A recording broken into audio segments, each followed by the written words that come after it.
एक बार की बात है, महात्मा बुद्ध एक गांव से होकर गुजर रहे थे। उस गांव में एक तालाब था। महात्मा बुद्ध और उनके सभी शिष्य तालाब के पास रुके। तभी वहां पर एक लड़का अपनी मां के साथ पानी भरने आया। उस लड़के की नजर महात्मा बुद्ध पर पड़ी।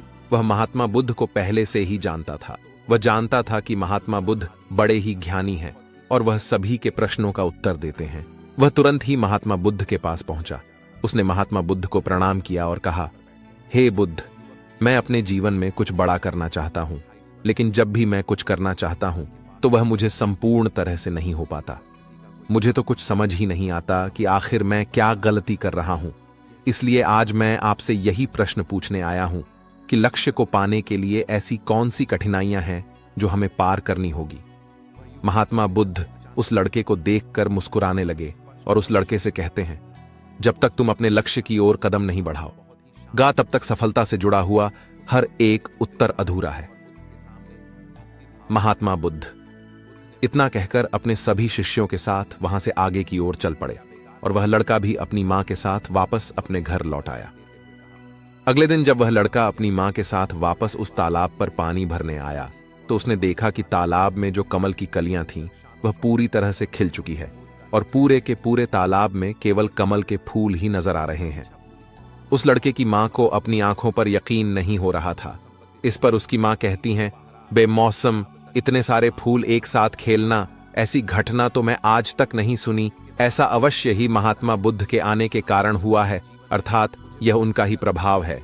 यह सुन वह लड़का सोच में पड़ गया। उसने तुरंत ही तालाब में से एक कमल का फूल तोड़ा और मन ही मन यह सोचने लगा, यदि यह महात्मा बुद्ध के प्रभाव के कारण हुआ है तो मुझे अवश्य ही महात्मा बुद्ध से मिलना चाहिए। शायद हो सकता है कि वह मुझे कुछ प्रेरणा देना चाहते हैं। ऐसा सोचते सोचते उस लड़के ने यह भी मन बना लिया कि वह महात्मा बुद्ध से अवश्य मिलेगा और साथ ही उसके मन में महात्मा बुद्ध की वह आवाज गूंज रही थी कि जब तक तुम लक्ष्य की ओर कदम ही नहीं बढ़ाओगे तब तक सफलता से जुड़ा हर प्रश्न अधूरा है। तभी उस लड़के ने वह कमल का फूल एक छोटे से मटके में रख लिया और उसने मन ही मन यह मन बना लिया कि वह महात्मा बुद्ध से मिलकर रहेगा और उसके मन में जो भी प्रश्न है वह उनसे उनके उत्तर जानकर ही रहेगा। उस लड़के ने तुरंत ही अपनी मां से कहा, मां, मैं महात्मा बुद्ध से मिलने जा रहा हूं। वह अब तक बहुत आगे नहीं निकले होंगे। यदि मैं जल्दी जल्दी चल लूंगा तो एक दिन में उन तक पहुंच जाऊंगा और फिर एक दो दिन में मिलकर मैं वापस घर लौट आऊंगा। उसकी मां ने उसे समझाने की कोशिश की, लेकिन वह लड़का नहीं माना। वह तुरंत ही सफर की ओर निकल पड़ा। वह मार्ग पर तेजी से आगे बढ़ रहा था।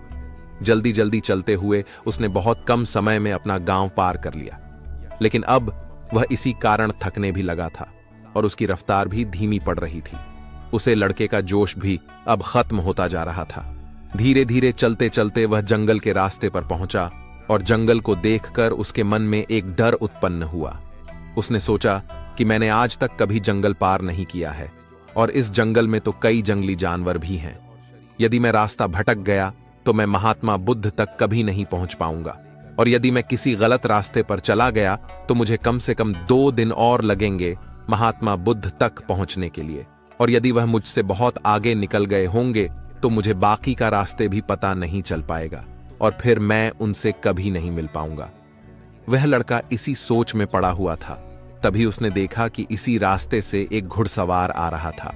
लड़के ने उस घुड़सवार से कहा, भाई, मुझे जंगल पार करवा दीजिए। मुझे महात्मा बुद्ध से मिलना है। मुझे यह कमल उन्हें देना है। क्या आप मुझे जंगल पार करवा सकते हैं? इस पर वह घुड़सवार कहता है, बेटा देखो, मैं तुम्हें ले तो नहीं जा पाऊंगा, लेकिन मैं तुम्हारी मदद जरूर कर सकता हूं। यदि तुम चाहो तो यह कमल वाला मटका मुझे दे दो, मैं इसे महात्मा बुद्ध तक पहुंचा दूंगा। उस घुड़सवार की यह बात सुनकर वह लड़का एक बार फिर से सोच विचार में पड़ गया और सोचने लगा, यदि मैं पैदल जाऊंगा तो मुझे बहुत समय लग जाएगा और पता नहीं मैं महात्मा बुद्ध तक पहुंच भी पाऊंगा या नहीं। अगर मैं यह कमल वाला मटका घुड़सवार को दे देता हूं तो यह घुड़सवार घोड़े से बहुत जल्दी महात्मा बुद्ध तक पहुंच जाएगा और उन्हें यह कमल जरूर दे देगा।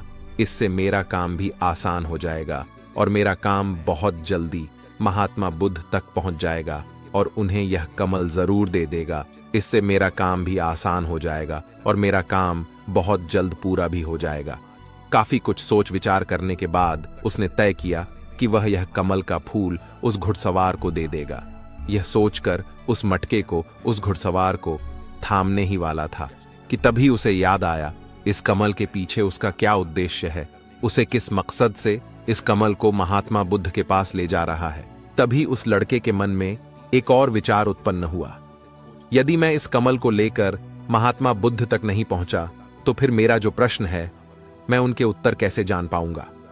और हो सकता है कि मुझे मेरे जीवन में बस यह एक ही मौका मिला है जिससे मैं महात्मा बुद्ध से मिल सकता हूं और अपने सभी प्रश्नों के उत्तर पा सकता हूं। हो सकता है कि दोबारा मुझे यह अवसर ना मिले, इसलिए मैं यह मटका नहीं दूंगा, मैं इसे स्वयं ही महात्मा बुद्ध तक पहुंचा। नांगा काफी कुछ सोच विचार करने के बाद उसने घुड़सवार से कहा, देखिए, यह मटका तो मैं खुद ही उन तक ले जाना चाहता हूं क्योंकि मेरा उनसे मिलना बहुत जरूरी है। मेरे मन में कई प्रश्न हैं जो मैं उनसे जानना चाहता हूं, इसलिए यह फूल मैं ही उन्हें दूंगा। इसलिए कृपया करके मुझे जंगल से बाहर निकलने का रास्ता बता दीजिए, मैं स्वयं ही चला जाऊंगा। इस पर उस घुड़सवार ने उस लड़के को जंगल से बाहर जाने का रास्ता बता दिया और वह उस मार्ग पर आगे की ओर बढ़ता चला। वह जल्दी जल्दी मार्ग में आगे बढ़ रहा था और देखते ही देखते शाम का वक्त भी होने को आया था। तभी उस लड़के के मन में एक और विचार आया और वह यह सोचने लगा, यदि शाम के वक्त मैं इस जंगल में भटक गया तो मेरा क्या होगा, मैं महात्मा बुद्ध तक कैसे पहुंच पाऊंगा, और अगर मैं उनसे नहीं मिल पाया तो मेरी यात्रा तो बेकार हो जाएगी। इससे तो अच्छा होता कि मैं उसे घुड़सवार को ही यह मटका दे जाता, वह उसे महात्मा बुद्ध तक अवश्य पहुंचा देता। मुझे तो घर लौट जाना चाहिए था, यही मेरे लिए बेहतर होता। इस प्रकार के उस लड़के के मन में तरह तरह के विचार उत्पन्न हो रहे थे। ऐसा होगा तो क्या होगा, वैसा होगा तो क्या होगा, यदि मैं भटक गया तो क्या होगा। तभी उस लड़के ने उस कमल की ओर देखा। उसे कमल से ही उसे महात्मा बुद्ध की याद आई। महात्मा बुद्ध के चेहरे पर वह असीम शांति थी। उसे महात्मा बुद्ध की वह मुस्कान याद आई। तभी उसके मन में एक और विचार उत्पन्न हुआ, जिनके आने से हमारे तालाब में अनेकों फूल खिल गए, जिसके साथ होने से हमारे मन को प्रेरणा मिलती है, जिनके चेहरे पर वह असीम शांति है, जिसे मिलकर मेरा मन शांत हो जाता है। यदि मैं उनसे मिल पाऊं तो मुझे कितना कुछ सीखने को मिलेगा। ऐसा सोचते ही उसके मन में एक बार फिर से महात्मा बुद्ध से मिलने की प्रेरणा जाग उठी और वह निश्चिंत होकर अपने मार्ग में आगे की ओर बढ़ता चला जा रहा था। काफी दूर आगे चलने के बाद जंगल खत्म होने लगा। तब उसने महसूस किया कि जब वह अपने इस यात्रा का उद्देश्य याद करता है, जब यह याद करता है कि वह महात्मा बुद्ध से क्यों मिलना चाहता है, तब उसकी राह की मुश्किलें कम होने लगती हैं। और यही वास्तविकता है, यही हम सभी के साथ होता है, फिर चाहे वह कोई छात्र हो या व्यापारी। जब जब इंसान खुद पर शक करता है, खुद पर संदेह करता है, तब वह रुकावटें बड़ा रूप ले लेती है। और जब हम अपने लक्ष्य को याद रखते हैं, अर्थात अपना उद्देश्य याद रखते हैं, तब वह रुकावटें हमारे सामने छोटी पड़ जाती है और हम उसे आसानी से पार करके अपने लक्ष्य की ओर चलते हैं।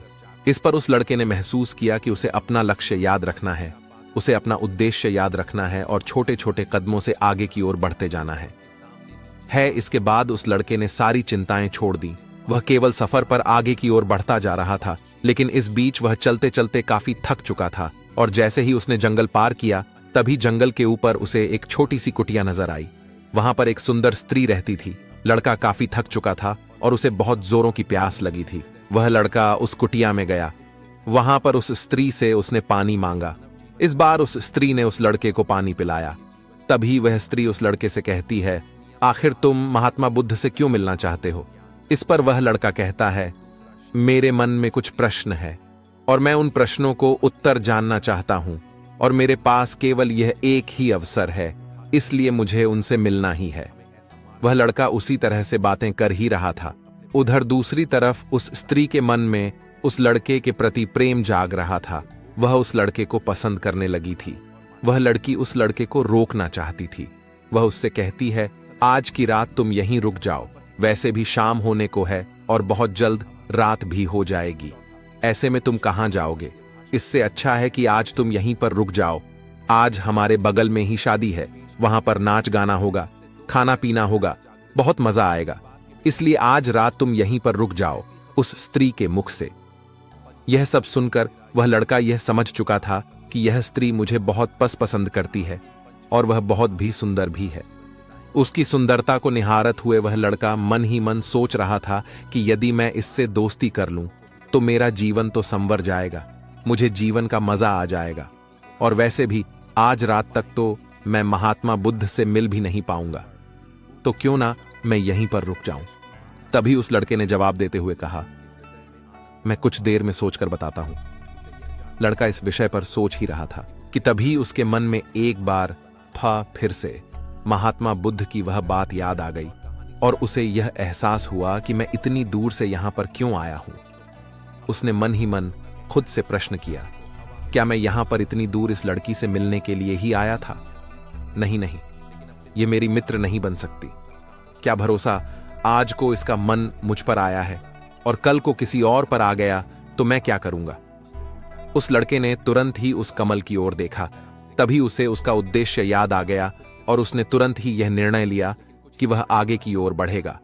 उसने उस लड़की को साफ साफ मना कर दिया और अपने मार्ग की ओर आगे बढ़ चला। जब वह आगे की ओर जा रहा था तभी उसे अपने इस निर्णय पर अफसोस हो रहा था। उसे ऐसा लग रहा था यदि उसे महात्मा बुद्ध ना मिले तो उसके हाथ से यह स्त्री भी चली जाएगी। इस बात का उसे बहुत मल्लाल था, लेकिन वह धीरे धीरे मार्ग में आगे बढ़ता गया।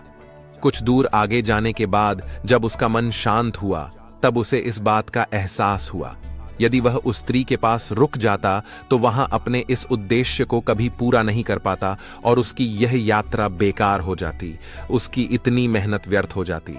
और तब उसे एक और चीज का एहसास हुआ कि जो भी व्यक्ति या फिर वस्तु हमें अपने उद्देश्य से भटकाने का प्रयास करे, हमें उससे तुरंत ही दूर हो जाना चाहिए। हमें अपना उद्देश्य याद रखना चाहिए कि हमने यह सफर क्यों शुरू किया था और हम अपनी मंजिल पर क्यों पहुंचाना चाहते हैं। वह लड़का यह सब सोच विचार कर आगे की ओर बढ़ता जा रहा था। रात्रि का वक्त होने वाला था और वह लड़का तेजी से अपने मार्ग में आगे की ओर बढ़ता जा रहा था। तभी उसे मार्ग में एक बुजुर्ग व्यक्ति मिले। उसने उस बुजुर्ग व्यक्ति से पूछा, बाबा, मैं महात्मा बुद्ध से मिलना चाहता हूं और पिछले गांव में मुझे किसी ने बताया कि वह इसी मार्ग से आगे की ओर बढ़े थे। क्या आप मुझे बता सकते हैं कि वह किस तरफ गए हैं? इस पर वह बुजुर्ग व्यक्ति उस लड़के से कहते हैं, बेटा, तुमसे कोई गलती हो गई है, तुम्हें कोई गलत फहमी हुई है। यहां से कोई भी आर्षि मुनि नहीं गए हैं। हो सकता है कि रास्ते में कोई और मोड़ हो जिस पर तुम्हारा ध्यान ना गया हो। वह ऋषि मुनि उसी रास्ते से गए होंगे। यह सुन वह लड़का घबरा गया। अभी कुछ ही घंटा पहले तो मैंने उस बस्ती को पार किया था। यदि मैं वापस गया तो मैं बहुत पीछे हो जाऊंगा और अब तो अंधेरा भी होने को है। मेरे पास ना तो कोई रहने का साथ है और ना ही खाने पीने का। मेरी तो पूरी यात्रा बेकार होगी। मुझे तो यह लग रहा था कि मैं महात्मा बुद्ध से अवश्य मिलेगा, लेकिन अब लगता है कि यह मुमकिन नहीं है। मैं उनसे नहीं मिल पाऊंगा। इस प्रकार के कई विचार और उस लड़के के मन में उमड़ने लगे। वह लड़का खुद पर संदेह करने लगा। जैसे ही उसके मन में इस प्रकार के विचार उत्पन्न हुए तो मानो उसके पैरों में किसी ने बेड़ियां डाल दी हो। वह बार बार केवल एक ही बात सोच रहा था कि आखिर वह मुझे क्यों नहीं दिखाई दिया। मैं बार बार एक ही गलती क्यों करता हूं? मुझसे इतनी बड़ी गलती कैसे हो गई? यह सोचकर वह लड़का सर पकड़कर वहीं पर बैठ गया। कुछ देर तक तो उसे कुछ भी समझ नहीं आ रहा था। तभी उसे उसकी मां की बात याद आई। उसकी मां ने उस लड़के से कहा था, बेटा, हर गलती में सीख छुपी होती है जो हमारे जीवन को और भी बेहतर बनाती है। यह बात उसे याद आते ही उसका मन शांत होने लगा और देखते ही देखते उसकी मन पूरी तरह से शांत हो चुका था। और वह लड़का बार बार अपने मन में अब एक ही बात दोहरा रहा था कि हर गलती में सीख छुपी हुई होती है और हमें वह और बेहतर बनाने आती है। उसने अपनी गलती को स्वीकार किया और वह कहने लगा, हाँ, मुझसे गलती हुई है। मैं जल्दबाजी में बिना सोचे समझे बस मार्ग में आगे की ओर बढ़ता जा रहा था। जैसे जैसे लोगों ने कहा, मैं उसी तरह से आगे की ओर बढ़ता चला गया। उसके गलती स्वीकारते ही उसका मन पूरी तरह से शांत हो गया। उसकी निराशा अब आशा में बदल चुकी थी। वह एक पेड़ के नीचे बैठा हुआ था। तभी उसने देखा कि कुछ जानवर नदी से पानी पी रहे थे। यह सब देखकर उस लड़के को याद आया कि जब वह पहली बार महात्मा बुद्ध से मिला था तब पानी के पास ही मिला था। और महात्मा बुद्ध के साथ उनके कई शिष्य भी हैं, तो उन्हें पानी की तो आवश्यकता जरूर पड़ेगी। इस पर उस लड़के को तुरंत यह समझ में आ गया कि महात्मा बुद्ध भी उसी रास्ते से भ्रमण कर रहे होंगे जिस रास्ते पर पानी होगा। तभी उसने सोच विचार कर यह तय किया कि वापस जाने से अच्छा है क्यों ना मैं इस नदी के किनारे आगे की ओर बढ़ता रहूं। ऐसा सोचते ही उसने तुरंत ही रास्ता बदल दिया और वह नदी के रास्ते आगे बढ़ने लगा। जैसे जैसे वह आगे बढ़ता जा रहा था, उसका मन और भी हल्का होता जा रहा था, उसका मन और भी शांत होता जा रहा था। तब उसने अनुभव किया कि जब मन बहुत शांत होता है तो हमारा मन बहुत हल्का हो जाता है और जल्दबाजी नहीं करता और ना ही किसी में या खुद में कोई कमी निकलता है। हमारी बुद्धि पहले से बेहतर काम करने लग जाती है। तब उस लड़के ने इस बात का अनुभव किया कि खुद से शिकायत करना एक बहुत बड़ी कमी है जो हमें दुख की ओर ले जाती है। ऐसे ही चलते चलते लड़के के मन में विचार आया, यदि मैं अपने गांव में ही रुक जाता तो यह सारे अनुभव मैं कभी प्राप्त नहीं कर पा। ऐसा सोचते सोचते वह मार्ग में आगे की ओर बढ़ रहा था। तभी उसे महात्मा बुद्ध के कुछ शिष्य नजर आए और उन्हें देखकर वह लड़का बहुत खुश हुआ और वह अपने मार्ग में तेजी से और भी आगे बढ़ने लगा और आखिरकार लगातार 2 दिनों का सफर तय करने के बाद वह महात्मा बुद्ध के पास पहुंचा। वह तुरंत ही महात्मा बुद्ध के पास पहुंचा। उसने महात्मा बुद्ध को प्रणाम किया और उन्हें वह कमल का फूल भेंट कर दिया। इससे पहले वह लड़का कुछ कहता, तभी महात्मा बुद्ध ने कहा, बहुत सुंदर, यह कमल पूरी तरह से खिल चुका है। 2 दिन पहले ही तुमने मुझसे पूछा था कि लक्ष्य को पूरा करने के लिए इंसान को कौन सी कठिनाइयों पार करना पड़ता है, लेकिन 2 दिनों बाद तुमने बहुत सारे अनुभव प्राप्त कर लिए।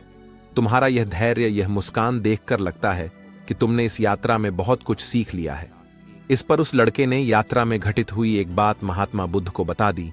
तभी महात्मा बुद्ध ने उस लड़के से कहा, तुम्हारे मन में जो भी प्रश्न है मैं उनके जवाब तो तुम्हें जरूर दूंगा। आगे महात्मा बुद्ध कहते हैं, बिना कोशिश के हर चीज अधूरी है। जब इंसान किसी लक्ष्य के लिए उस रास्ते पर चलता है तो सबसे पहले वहां अपने अनुभव से ही सीखता है, और जब धीरे धीरे उसका विवेक जागृत होने लगता है, उसकी बुद्धि काम करने लगती है, तब दूसरे के अनुभव और दूसरों की गलतियों से भी सीखने लगता है। जीवन में यदि सफल होना है, किसी लक्ष्य को प्राप्त करना है, तो सफलता का रहस्य सीखने से पहले हमें उस रास्ते पर चलना पड़ता है।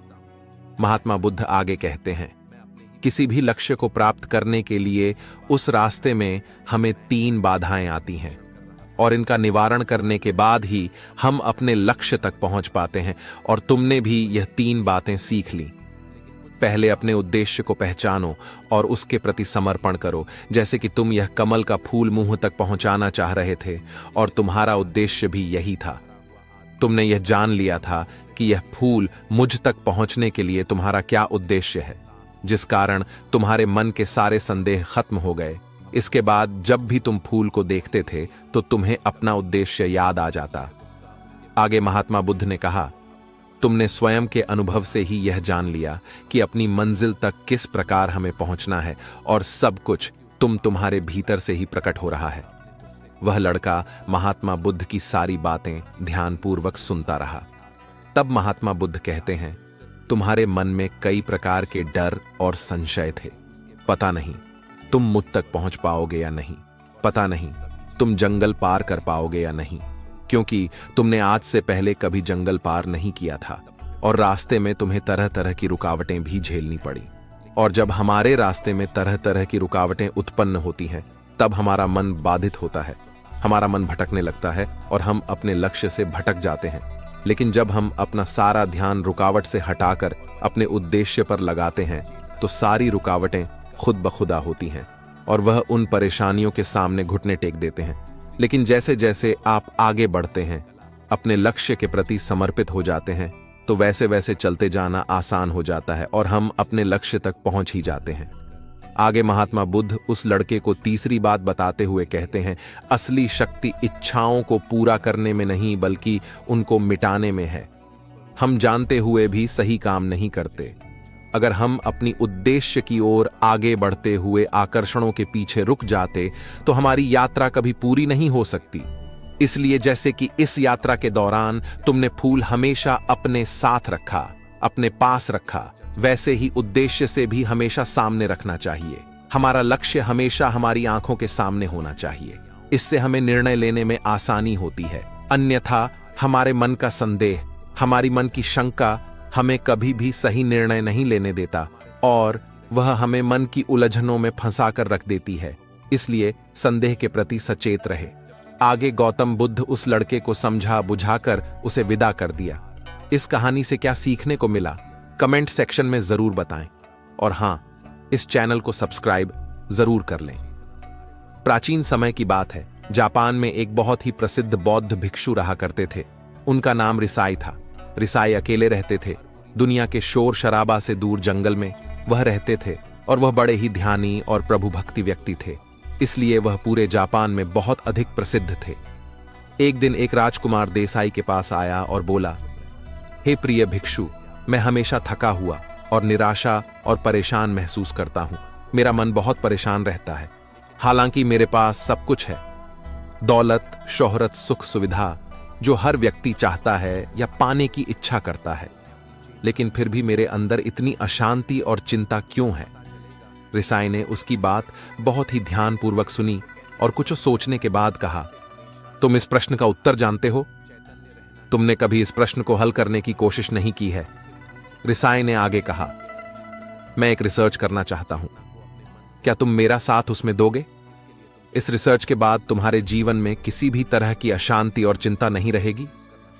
यह बातें सुनकर राजकुमार बहुत हैरान था। उसने रिसाई से कहा, बताइए मुझे क्या करना होगा? अपने मन की शांति के लिए मैं कुछ भी करने को तैयार हूं। राजकुमार की इन्हीं बातों को सुनकर भिक्षु ने कहा, तो फिर आप अगले 15 दिनों के लिए मेरे आश्रम में रहोगे और एक सामान्य व्यक्ति की तरह अपना जीवन व्यक्तित्व करोगे और इन 15 दिनों में तुम अकेले और चुपचाप रहोगे, जितना हो सको कम बोलोगे। राजकुमार उस भिक्षु की बातें सुनकर सहमत हो गया। पहले दिन राजकुमार को लगा कि उसका मन सामान्य से अधिक परेशान और विचलित है।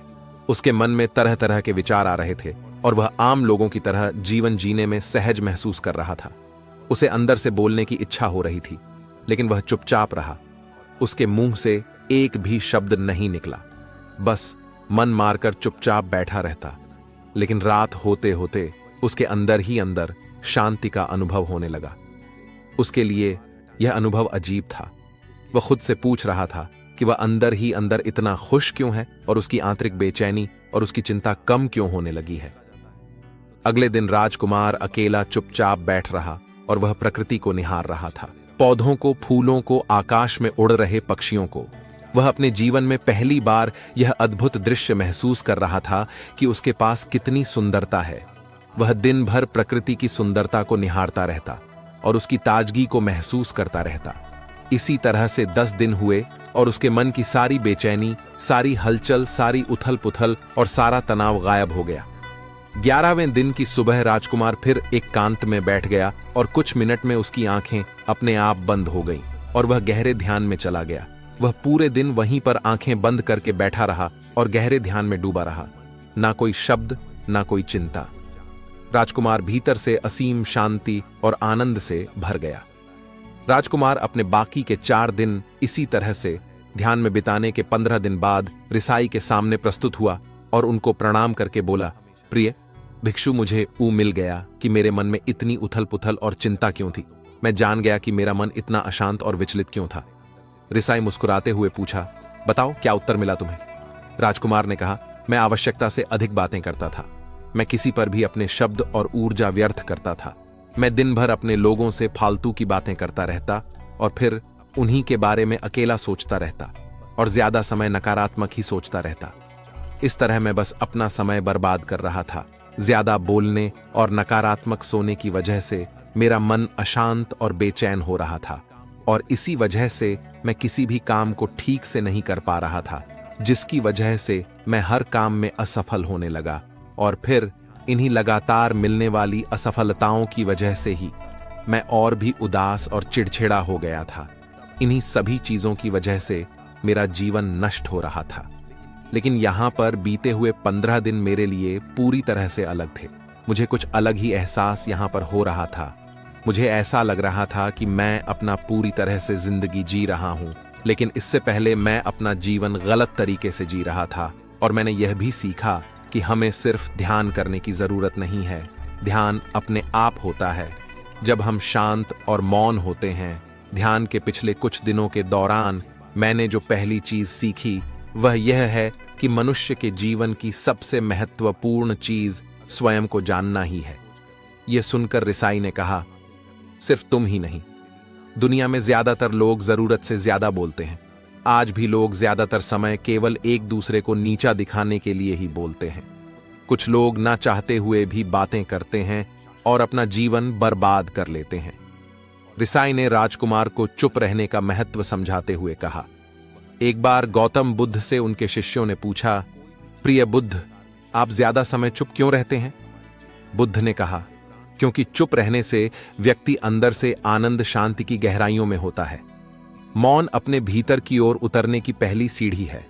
मौन के बिना स्वयं को जानना असंभव है। स्वयं को जानने और समझने का पहला नियम है कि मौन हो जाओ, उतना ही बोलो जितना अत्यंत आवश्यक हो। बेफिजूल की बातें करना छोड़ दो। तुम अचानक पाओगे कि 90% से भी ज्यादा लोग व्यर्थ ही ज्यादा बोलकर अपना समय बर्बाद कर रहे हैं। ना बोलने का कोई भी नुकसान नहीं है, लेकिन यदि आप ज्यादा बोलते हैं तो आप अत्यधिक गलती कर देते हैं। अगर व्यक्ति कम बोलना शुरू कर दे तो दुनिया की 90% मुसीबतें कम हो जाएंगी, झगड़े फसाद कम हो जाएंगे, उपद्रव काम हो जाएंगे। अगर लोग चुप रहना सीख लिए तो संसार की बहुत सारी समस्याएं हैं।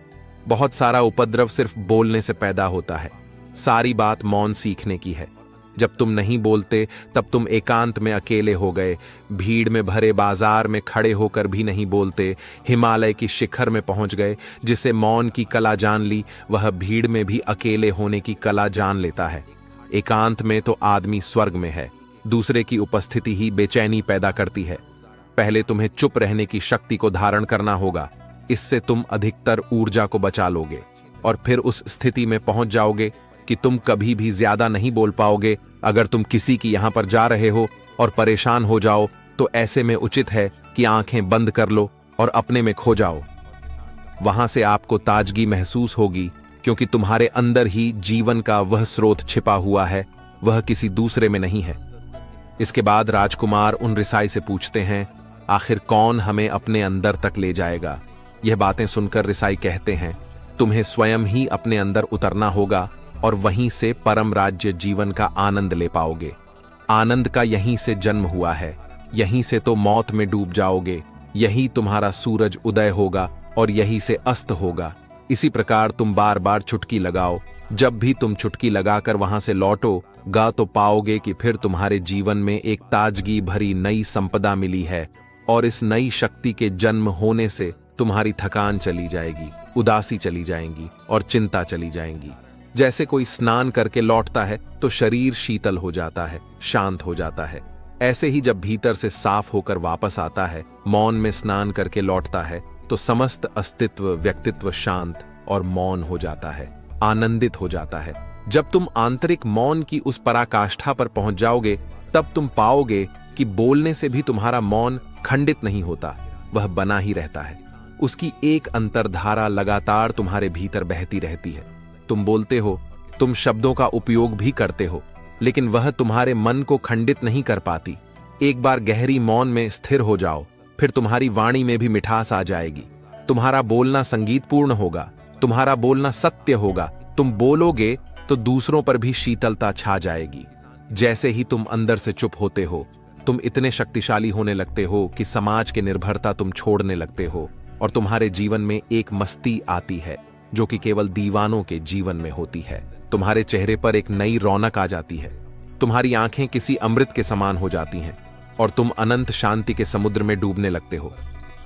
इतना कहकर भिक्षु रिसाई ने अपनी बात खत्म की और वह मौन में चले गए। राजकुमार उनका धन्यवाद करके अपने महल में चला गया। दोस्तों, आपने भी अनुभव किया होगा कि बहुत ज्यादा बात करने से दिमाग अशांत हो जाता है, जिससे हम अपने दिमाग पर नियंत्रण खो देते हैं और साथ ही अपना ध्यान भी खो देते हैं। जो लोग बहुत ज्यादा बोलते हैं उनके पास किसी एक काम पर ध्यान केंद्रित करने की काबिलियत नहीं होती। वह अपने किसी भी लक्ष्य पर पूरी तरह से ध्यान केंद्रित नहीं कर पाते। अगर हमारा दिमाग एक जगह केंद्रित नहीं है तो हम जीवन की सच्चाई नहीं समझ पाते और ना ही मनचाही सफलता का भी हासिल कर पाएंगे।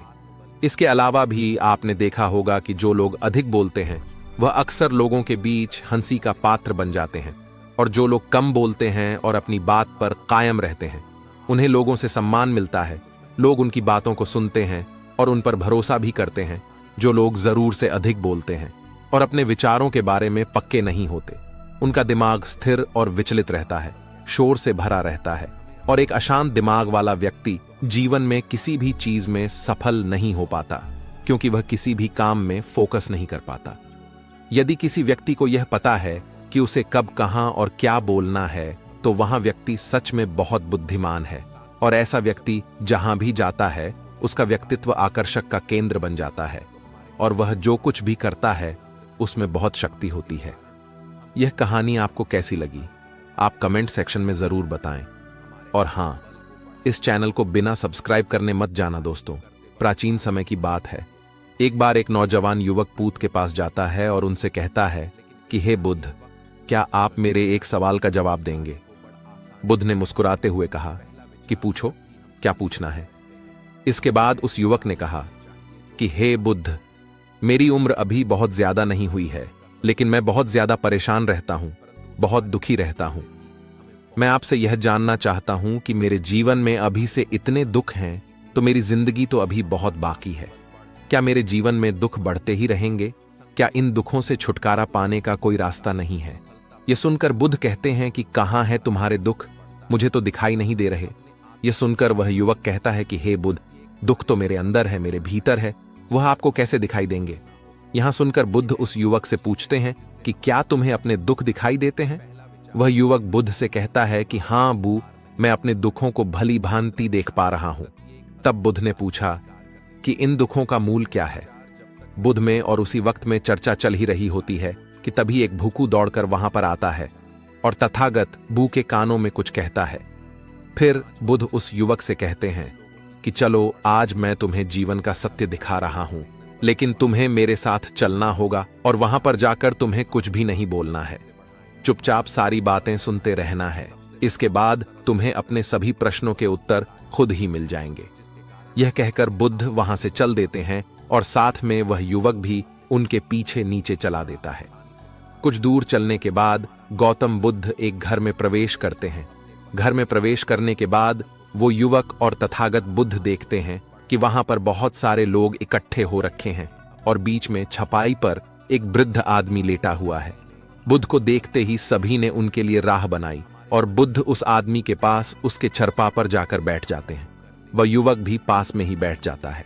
इसके बाद वह वृद्ध आदमी जो छपाई पर लेटा हुआ था कहना शुरू करता है कि हे बुद्ध, मैं नहीं जानता कि मेरे जीवन में कितनी सांसें अब बची है। पता नहीं किस वक्त भगवान के घर से बुलावा आ जाए। हे बुद्ध, मैं मरने से पहले अपने लिए सवाल के जवाब चाहता हूं। मुझे पता है उन सवालों के जवाब सिर्फ आप ही दे सकते हैं, इसलिए मैंने आपको यहां पर बुलाया है। इसके बाद उस वृद्ध आदमी ने कहना शुरू किया कि हे बुद्ध, अपने आखिरी वक्त में मुझे अपने बचपन के दिन बहुत याद आ रहे हैं।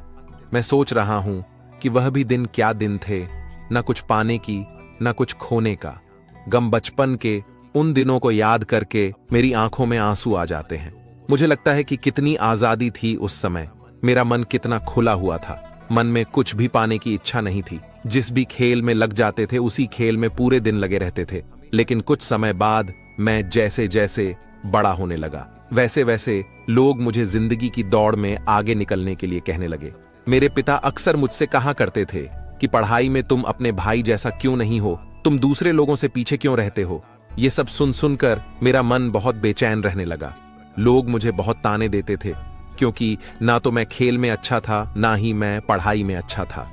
सब लोग मुझे किसी और तरह की बनने के लिए कहते थे और उनके तानों से तंग आकर मैं अपने जीवन में कुछ हासिल करने का निश्चय किया। मैं अपने आप से वादा किया कि मैं भी अपने भाई की तरह कामयाब इंसान बनूंगा, और इसके लिए मैं दिन रात मेहनत करने में लग गया। शुरुआत में बहुत मुश्किलें आई, बहुत निराशा हाथ लगी, लेकिन मैंने हार नहीं मानी और मैंने अपना खुद का व्यापार खड़ा कर लिया। इसके बाद मुझे कुछ पाने का एहसास हुआ और मुझे बहुत खुशी हुई। जो लोग मुझे ताने देते थे वही लोग अब मेरे आगे पीछे घूमने लगे। कुछ वक्त बाद एक रईस बेटी के साथ मेरी शादी हो गई और उसके बाद जैसे मुझे लग रहा था कि मेरा जीवन स्वर्ग बन गया है। कुछ साल बाद मुझे 2 बेटे प्राप्त हुए। मेरे दोनों बेटे स्वस्थ और हिस्पिश थे। मेरा मन मेरे बच्चों के लिए कुछ करने को उत्सुक हो गया। मैं और भी ज्यादा धन कमाने में लग गया और जल्द ही अपने नगर का सबसे बड़ा व्यापारी बन गया। सब कुछ अच्छा चल रहा था, लेकिन अनहोनी को भला कौन टाल सकता है। एक दिन अचानक मेरी पत्नी मुझे छोड़कर चली गई। इससे मुझे बहुत गहरा आघात लगा। मैं कई दिनों तक अपने घरों से बाहर नहीं निकला। मेरे बेटे मुझे हिम्मत देते कि पिताजी, माता तज्जी तो नहीं रही, जो हो चुका वह वापस नहीं आ सकता, लेकिन हम दोनों आपका हमेशा साथ देंगे, आपकी हमेशा सेवा करेंगे। आपको किसी बात की चिंता करने की कोई आवश्यकता नहीं है पिताजी। और धीरे धीरे मैंने भी अपने मन को समझा लिया कि अब तो मुझे अपने प्रिय पत्नी के बिना ही जीना पड़ेगा। इसलिए मैंने अपना मन अपने बेटों के साथ जोड़ लिया। उनकी खुशी में ही मेरी खुशी होती थी, उनके दुख में ही मेरा दुख होता था। इसके बाद उस वृद्ध आदमी ने कहा, हे बुद्ध, इस जीवन चक्र में अक्सर मुझे महसूस होता था कि आखिर जीवन क्या है, जीवन को उसकी गहराइयों में कैसे जाना जाए, यह कैसे जाना जाए कि मैं कौन हूं और इस दुनिया में क्या करने के लिए आया हूं। ऐसे तमाम सवाल दुनिया में क्या करने के लिए मैं आया हूं, ऐसे तमाम सवाल मेरे मन में उठते रहते थे। और मुझे आपके बारे में भी पता चला कि बोध ऐसी ध्यान का तरीका बताते हैं जिससे जीवन का मतलब समझ आ जा सकता है। लेकिन पहले मैं सोचता रहता था कि मैं अपने जीवन से दुखों और परेशानियों को दूर कर देता हूं, उसके बाद ध्यान में अपना पूरा मन लगाऊंगा, और यही सोच सोचकर मैं कभी ध्यान नहीं कर पाता था। धीरे धीरे वक्त बीतता रहा और आखिर में उम्र ढलने के बाद मैं बीमार पड़ गया। वैसे मेरे जीवन में कोई कमी नहीं रही। मेरे बेटों ने मेरा अच्छा साथ दिया। मैंने जीवन में बहुत कुछ हासिल भी किया, लेकिन अब मैं अपने जीवन में पीछे मुड़कर देखता हूं तो मुझे एहसास होता है कि मेरे बचपन के दिन ही सबसे प्यारे दिन थे।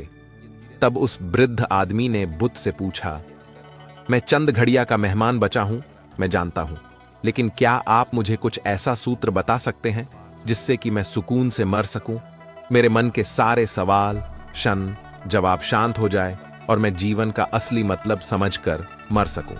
यह सुनकर बुद्ध ने कहा कि हर इंसान को बचपन के दिन प्रिय क्यों लगते हैं, क्योंकि उस समय उसे कोई भी चिंताएं नहीं रहती, वह आजाद होता है, उसके मन में कोई लालसा नहीं होती, वह जिस काम में भी लगता है उसी में मग्न हो जाता है। लेकिन जैसे जैसे इंसान की आयु बढ़ने लगती है, वैसे वैसे उसकी इच्छाएं, उसकी कामनाएं दिन ब दिन बढ़ती चली जाती हैं, और इसलिए अक्सर इंसान भविष्य की तैयारियों में लग जाता है और फिर अतीत के बारे में सोचता रहता है और वह वर्तमान में जीना भूल जाता है। और वहीं अगर हम किसी छोटे बच्चे को देखें तो उसके लिए कोई भविष्य या कोई अतीत नहीं होता, उसके लिए बस केवल वर्तमान होता है, और इसीलिए वह वर्तमान में पूरा आनंदित होकर रहता है। तुमने अपना पूरा जीवन कामयाबी, अपने बेटों, अपने पत्नी और अपने भविष्य की योजनाओं में ही बिता दिया, और तुम हमेशा यही सोचते रहे कि पहले मैं अपने जीवन को व्यवस्थित कर लेता हूं, उसके बाद सत्य की खोज करूंगा, उसके बाद ध्यान करूंगा। लेकिन हम यह भूल जाते हैं कि कल कभी नहीं आता, भविष्य की योजनाएं कभी पूरी नहीं होती। जब एक योजना पूरी होती है तो हमारा मन दूसरी योजना बना लेता है, और इस प्रकार जीवन चक्र चलता रहता है। और जब आखिरी समय में मृत्यु तुम्हारी सैया पर लेटी होती है तो तुम्हें एहसास हो रहा है कि मैंने जीवन में कुछ भी हासिल नहीं किया। अब तुम्हें लग रहा है कि मैंने जीवन में जो कुछ भी किया उसमें से एक सुई भी तुम अपने साथ नहीं ले जा सकते। अगर यही बात तुम उस वक्त समझ लेते तो मृत्यु कभी निश्चित होकर नहीं आती, वह तो कभी भी आ सकती है। अगर यह बात उस वक्त तुम्हारा मन समझ लेता तो तुम इसी वक्त ध्यान और सत्य की खोज में लग जाते। तुम कुछ ऐसी चीज खोज करने की कोशिश करते जो तुम्हारे साथ जा सके, जो तुम्हें परिपूर्णता से मरने का मार्ग दिखा सके। उस आदमी ने हाथ जोड़कर बुद्ध से कहा, हे बुद्ध, यह तो मैं नहीं जानता, या यह तो मैं जानता हूं कि मुझसे गलतियां हुई हैं। मैंने अपने जीवन को सार्थक रूप से जिया ही नहीं, और इस बात का मुझे बहुत गहरे में एहसास हो चुका है। लेकिन मैं आपसे फिर से वही सूत्र जानना चाहता हूं, जो कि क्या है कि मैं अभी परिपूर्णता के साथ नहीं हूं। क्या मुझे कोई सत्य की झलक नहीं मिल सकती? यह सुनकर बुद्ध ने उस आदमी का हाथ सलाते हुए कहा कि अब तो जीवन में एक ही सूत्र समझने लायक है, और वह सूत्र है कि तुमने जीवन में जो भी पाया या खोया, जो कुछ भी खोया, वह सब यहीं पर छोड़कर चले जाओ। उसे अपने मन के साथ जोड़कर मत ले जाओ। अपने मन में यह भाव करके जाओ कि तुमने अपने जीवन में बहुत कुछ सीखा। वास्तविकता में तुमने अपने जीवन में बहुत प्रगति की है, क्योंकि तुमने यह जान लिया है कि जीवन में कुछ सा तक नहीं है, और यह जानना भी बहुत बड़ी उपलब्धि होती है। लोग जीवन भर जीते रजीते जीते मर जाते हैं, लेकिन उन्हें जीवन की निरर्थकता के बारे में कोई पता नहीं चल पाता। इसलिए अभी अपने मन के सारे सवालों को मिटा दो और यह भाव पैदा करो कि जीवन में जो कुछ भी जानने जैसा था वह मैंने जानने हैं, और अब जीवन में कुछ भी जानने जैसा नहीं बचा है। जब तुम इस भाव, इस बोध से भर जाओगे तो तुम बिल्कुल खाली होकर मृत्यु को प्राप्त हो जाओगे। और वास्तविकता में यही मरने की कला होती है। हमने जीवन में जो कुछ भी पाया, जो कुछ भी खोया, वह इसी दुनिया का था और वह यहीं पर रह जाएगा। हमारे साथ कुछ भी नहीं जाएगा। हम खाली जाएंगे, हम बिल्कुल खाली जाएंगे। और जो लोग अपने मन से बिल्कुल खाली होकर जाते हैं, वास्तव में उनके अंदर ज्ञान का दीप चल जाता है और वह आगे चलकर दूसरे जन्मों में निर्वाण की स्थिति प्राप्त कर लेते हैं। लेकिन उससे पहले तुम्हें इस जीवन की रखता को समझना पड़ेगा। यहां पर कुछ भी पाना या कुछ भी खाना कुछ मायने नहीं रखता। उसके बाद बहुत देर तक उस वृद्ध ने कोई सवाल नहीं पूछा और वह मुस्कुराते हुए मृत्यु को प्राप्त हो गया। इसके बाद बुद्ध ने उस नौजवान युवक से पूछा कि क्या तुम्हें अपने सवालों के जवाब मिले, और मिले तो तुम्हें क्या जवाब मिले, सभी को बताओ। उस युवक ने कहा कि मुझे अपने सवालों के जवाब मिल गए हैं। इस वृद्ध आदमी के जीवन चक्र से मैं समझ गया हूं कि जीवन में कुछ भी पाने जैसा नहीं होता। सुख हो या दुख हो, सब कुछ यहीं पीछे रह जाता है, और हम अगर इसी चक्र में फंसे रह जाएंगे तो जीवन के साथ सत्य को कभी नहीं जान पाएंगे। इसलिए जीवन में सुख दुख तो चलते ही रहेंगे, इसके साथ साथ चलते हुए भी हमें सत्य की खोज करनी पड़ेगी। लेकिन बद मेरे जीवन में अब भी एक सवाल बाकी है, जिसका जवाब जानना सबके लिए बहुत ज्यादा जरूरी है। मेरा सवाल है कि मैं ध्यान की यात्रा करने के लिए बहुत प्रेरित हुआ हूं, लेकिन मुझे कोई मार्ग नहीं पता ध्यान कैसे किया जाता है। बुद्ध ने कहा कि ध्यान की सभी प्रक्रियाएं तुम्हें होश में लाने के लिए ही बनी हैं, तुम्हें वर्तमान में लाने के लिए ही बनी हैं। अगर तुम किसी भी काम को पूरी उपस्थिति के साथ, पूरे एकाग्र भाव से अपने आप को पूरी तरह से इकट्ठा करके कर सकते हो तो तुम ध्यान में ही होते हो। लेकिन हमारा ध्यान इधर उधर भटकता रहता है। अपना काम करते करते वर्तमान में रहने के लिए मैं तुम्हें एक छोटी सी विधि बताता हूं, जिसके जरिए तुम अपना काम भी कर सकते हो और ध्यान भी कर सको। जब भी तुम चलते फिरते हो, उठते बैठते हो, अपनी सांसों पर ध्यान लगाना शुरू करो। सांस किस नाक से आ रही है, किस नाक से जा रही है, किस नाक से टकरा रही है, सिर्फ तुम उसके साक्षी भर हो। जाओ, सिर्फ तुम उसको देखते रहो। कुछ भी काम कर रहे हो, चल रहे हो, फिर रहे हो, खाना खा रहे हो, सिर्फ अपनी श्वासों पर ध्यान लगाओ। और यह वक्त करते वक्त तुम्हें महसूस होगा कि तुम्हारा दिमाग, तुमरा विचार तुम्हारी इधर उधर ले जाते हैं। लेकिन थोड़ी देर बाद तुम्हें होश आएगा कि तुम्हें अपने सांसों पर ध्यान लगाना है, और तुम्हारा ध्यान फिर से सांसों पर टिक जाएगा। और धीरे धीरे जब तुम अपने विचारों को देखने लगोगे तो तुम पाओगे कि तुम्हारे विचार विलीन हो रहे हैं। तुम्हारे अंदर बस एक खाली मैदान बचा हुआ है। सारे सवाल जवाब विलीन हो चुके हैं। इसके बाद बुद्ध ने कहा कि सांसें जो होती है वह वर्तमान में होती है, ना ही वह भविष्य में चलती है, ना ही अतीत में चलती है। वह वर्तमान में होती है, वही वर्तमान स्थिति होती है। और जब तुम अपने सांसों से जुड़ जाते हो तो वर्तमान में ध्यान लगाना सीख जाते हो, क्योंकि सांसें जिनसे तुम ध्यान लगा रहे हो वह वर्तमान में चल रही होती है। इसके बाद धीरे धीरे कदम दर कदम तुम्हें ध्यान का खुद ही एहसास होने लगेगा। फिर तुम जो भी काम करोगे उसमें तुम्हारा चित्त लगा रहेगा। तो शुरुआत वहीं से करो जहां पर तुम हो, यहीं से, अभी से तुम अपने सांसों को पकड़ना शुरू कर दो। तो दोस्तों, इस कहानी से आपको क्या सीखने को मिला, कमेंट में जरूर बताना।